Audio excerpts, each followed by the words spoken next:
The laughter started before the vows were even finished. It echoed through the registry hall, polite coughs disguised as snickers, whispers that traveled faster than sound. I heard my name paired with words like desperate, delusional, and career suicide. Even my own uncle wouldn't meet my eyes. I didn't blame them. From the outside, my marriage made no sense. I was a Runevale, a mid-level systems engineer in New Karachi Arcology, known for fixing obsolete tech no one else wanted. I had no wealth, no political standing, no influence.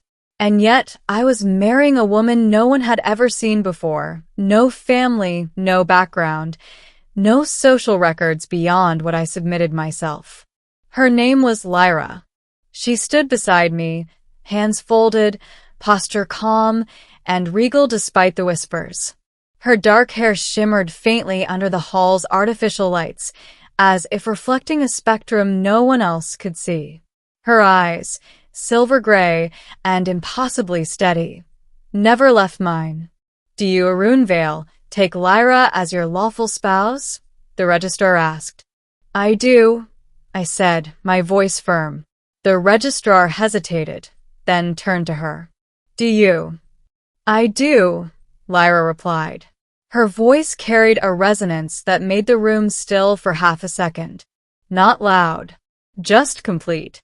The laughter resumed as soon as the seal was stamped. By evening, the jokes had already spread across my social feed. He married a ghost. Mail-order bride from Mars? Midlife crisis at 32. I closed the feed and turned to Lyra as our transport pod glided toward my apartment block. "Does it bother you?" I asked. She smiled softly. Mockery is a common response to what people do not understand. "You knew this would happen." "Yes." "And you still wanted to marry me?" She reached for my hand, her touch warm, comfortingly human.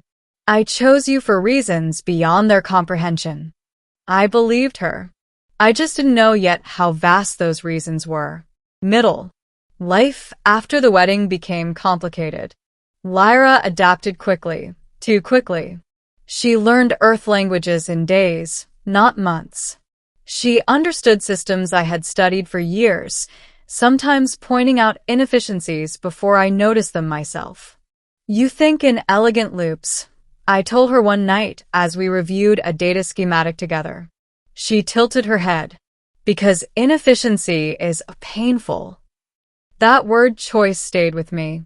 The mockery intensified when she refused public appearances. No interviews. No holographic meet and greets. My colleagues at the Systems Bureau started avoiding me. "You're a good engineer, Arun," my supervisor said carefully. "But your domestic choices raise concerns about your judgment." That same week, the city experienced its first major grid instability in a decade. Power fluctuations rippled through the arcology, shutting down transit lines and emergency services. I was called in with a dozen other engineers. We worked for 12 straight hours with no solution. When I returned home, exhausted, Lyra was waiting. "Show me," she said. I hesitated. "It's classified." She met my eyes. "Arun, the grid is a semi-sentient quantum lattice built on first-generation adaptive code. It's degrading." I froze. That information wasn't public. It wasn't even fully documented. "How do you know that?" "Because," she said gently, "your city's grid is a derivative of our designs." She stepped closer. For the first time since we met, I felt something vast behind her calm expression, like standing at the edge of an ocean at night. "I am not from Earth," Lyra said. I laughed weakly. "That's not funny. I am not joking." She placed her palm on the wall. The apartment lights dimmed, then rearranged themselves into geometric patterns that hurt to look at directly. "My people call themselves the Aurelian Continuum," she continued. "You might call us custodians." The room filled with a low harmonic hum. Data streamed across the air. equations, star maps, histories that predated human civilization. I sank into a chair. "You married an alien." My uncle's voice echoed in my memory. He'd meant it as an insult. Lyra knelt in front of me. "I married you." That night, she rewrote the grid's failing logic through a secure relay, guiding me step by step. By morning, the instability was gone. Officially, I received credit. Unofficially, something else began. The Bureau started asking questions. The next months were a blur of escalating crises. Climate regulators failed. Orbital platforms drifted off alignment. Communication satellites began transmitting corrupted signals. Each time, Lyra knew the cause before anyone else. Each time, she helped me fix it, never directly intervening, always insisting I be the visible solution. "Why not reveal yourself?" I asked after the third crisis. "Because humanity must believe it solved these problems itself," she replied. "Otherwise, growth becomes dependency." Her restraint was frightening. Meanwhile, the mockery turned into suspicion. Colleagues whispered that I had access to forbidden tech. Investigators audited my work. One night, Directorate agents arrived at our door. Lyra answered before I could. "Yes," she said pleasantly. The lead agent faltered. "We're looking for my husband," she finished. "He is here." Her gaze held them. Something unspoken passed between them, and suddenly their posture shifted, respectful, almost deferential. "We apologize for the intrusion," the agent said, backing away. When the door closed, my heart was pounding. "What did you do?"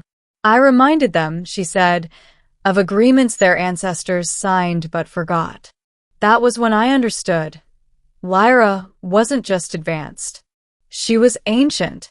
The truth emerged not through her, but through the stars.